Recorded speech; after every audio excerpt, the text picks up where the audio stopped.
The Lazarus Effect is a new telling of the Frankenstein story. In this case, Frankenstein is a she, and the Lazarus Effect is about a woman who dies, and her fiance, they're both scientists, and her fiance is able to bring her back to life, but the woman that she comes back to life to is not the woman that she once was.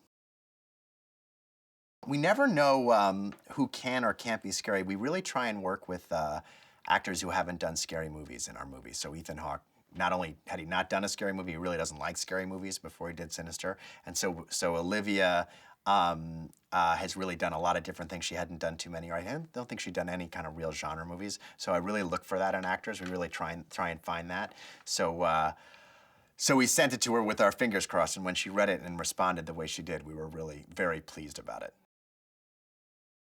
Zoe goes from a very normal normal doctor to a very not normal doctor in this movie, and I think that's a fun transformation for an actor. I think it was fun for her to get to do that, and she really turns into the definition of evil by the end of the movie, and you know, it was a great thing.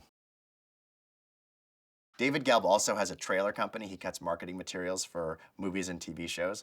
And he's very good with scares, and he's very good at that. So I think Matt noticed that. And I really give Matt credit for picking David and supporting David and pushing David through our system.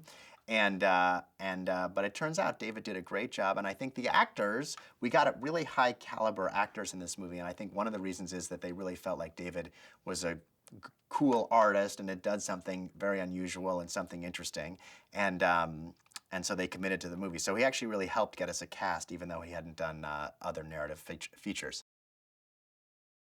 The signature thing for us, I feel like, is that something about the movie has to feel different. So I almost would say the signature thing is that there isn't a thing. I think the minute that you start to say, like, look, you have to have a woman in jeopardy, or an evil woman in this case, or you have to have a jump scare in the first 10 minutes of the movie. I think the minute that you start to put a framework on the creative material in a movie or in a television show, they start to get boring and bland. So one of the things, the only thing I actually kind of insist on when we're trying to decide whether or not to do a movie or a TV show is there something about it that's different? Is there something about it you haven't seen before?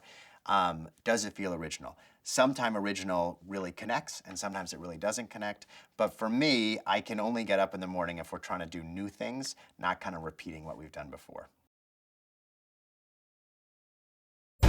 死んだ人間を生き返らせる。それは禁断のプロジェクトだった。Did I just die? どうして私を